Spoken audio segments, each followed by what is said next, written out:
Hello, my name is Bob Bowles.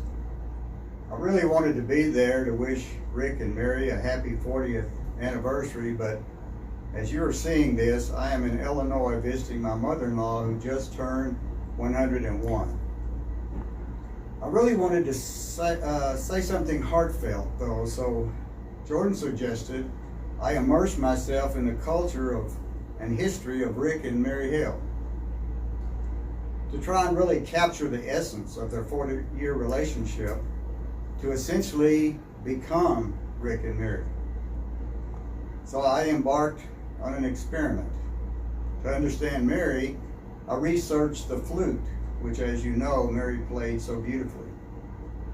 I found out when a child says to you they want to be a flutist when they grow up, you need to tell them, well, you can either grow up or you can become a flutist, but you can't do both. I found out there's always a place for a flutist, but it's outside and a few miles away. And I found out the difference between a flute and a trampoline is that you take your shoes off when you jump on a trampoline, and that the definition of an eternal optimist is a flutist with a mortgage. Then I tried to become Rick. I went to the thrift store and bought some old clothes and walked around like somebody just shot my dog. I got on the internet and tried to find the dullest metaphors known to man so I could put a sermon together. I tried to lay hands on a guy who was limping pretty badly, and I was going to heal him, but he got away. I started craving vanilla ice cream with chocolate syrup, so I knew it was starting to work. I even bought tickets to a Cowboys game. Then it happened. I became Rick Hale. The experiment had gone too far. I woke up a few minutes ago behind Rick's desk doing what Rick normally does on a typical day.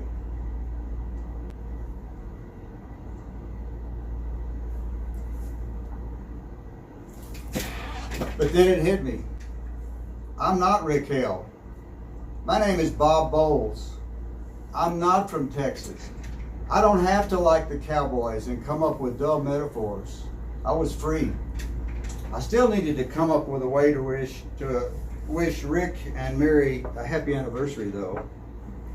And I do know a little about them and their history. I was there when Rick rode into town from Texas and was so green he thought Taco Bell was the phone company. So I wrote a little poem I would like to read to you now. It's called Rick and Mary Hale's 40th Wedding Anniversary Poem.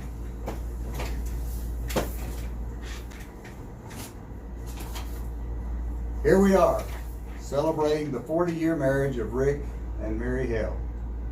I can't believe so much has happened and there are so many stories to tell. I can't believe it's been that long. I can't believe we didn't hear the clock tick. I can't believe Mary is still sane after 40 years with Rick. But just look at them. Mary is just as beautiful as she was on her wedding day. Rick is still as handsome as he ever was. But Mary doesn't let that stand in her way. Besides, that's not the sort of thing that makes a marriage last. I'll just say this. When Rick was born, he had the only incubator in the nursery with tinted glass.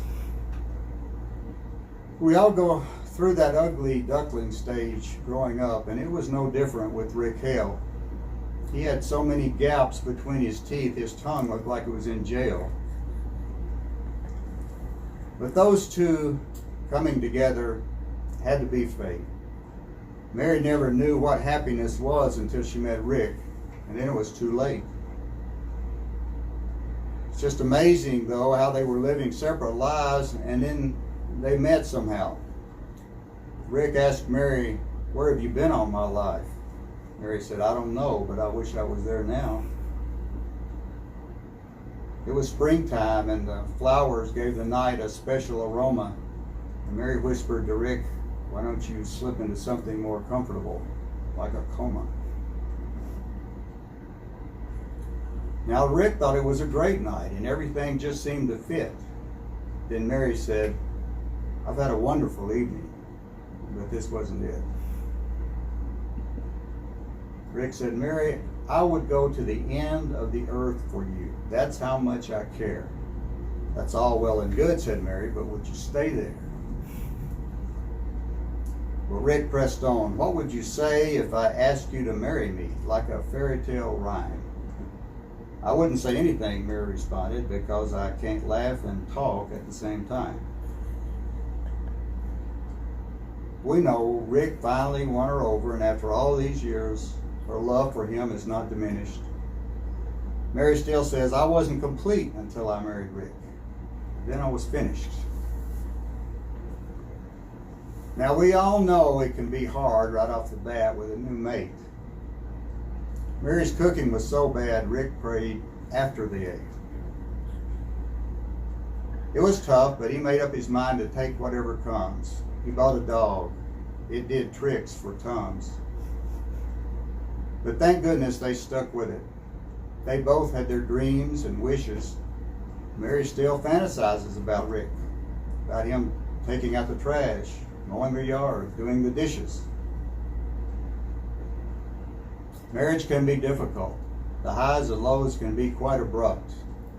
Rick has gone for weeks without speaking to Mary. He didn't want to interrupt. But through all the laughter and tears, it's the little things you remember that decorate the years. Like when Jordan came home from school with news about the day he had, he tracked Rick down and said to his dad, I got the part of the husband in the school play and I want to act it straight from the heart. Rick just shook his head and said, son, why didn't you try for a speaking part? Or when Katie went to her mother and said, I don't think Dad will ever get me. I asked him if he would put my shoes on and he said, no, I don't think they'll fit me. Or when Mary said, our neighbor really loves his wife. He kisses her goodbye every morning just to show her. And Rick said, Mary, I could never do that. I don't even know her. And when Rick told Mary, the kids got their brains from me, it's a strong line. And Mary just smiled and said, they must have gotten their brains from you, dear, because I still have mine. Or when Rick said, a woman's place is in the kitchen. It just orders our lives. Well, we agree on that, said Mary, because that's where I keep the knives. The Bible says that everything has a season. And God does things for a reason. Like creating two beautiful people, giving them amazing talents, strong voices, and a message to say, then directing their lives so they found each other, fell in love, and planned a wedding day. Now, not every duo of great voices makes a great duet.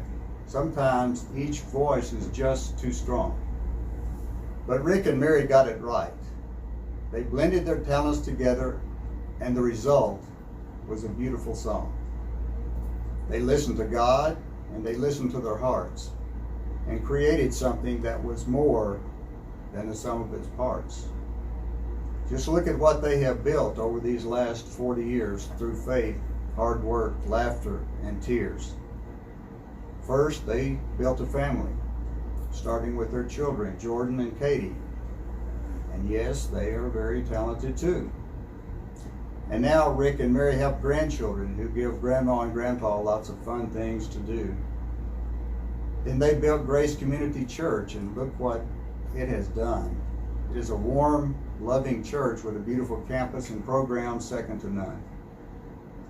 And finally, they built a legacy that will live on long after all of us are gone. A legacy of love, of souls saved and lives changed, of lives recovered and priorities rearranged, of people given a second chance, given hope, given a new opportunity. Rick and Mary, we simply cannot overestimate the impact you two have had on this community. It would be impossible for us to know every story, every life changed, every single one. But rest assured that God knows, and someday you will hear those words, well done.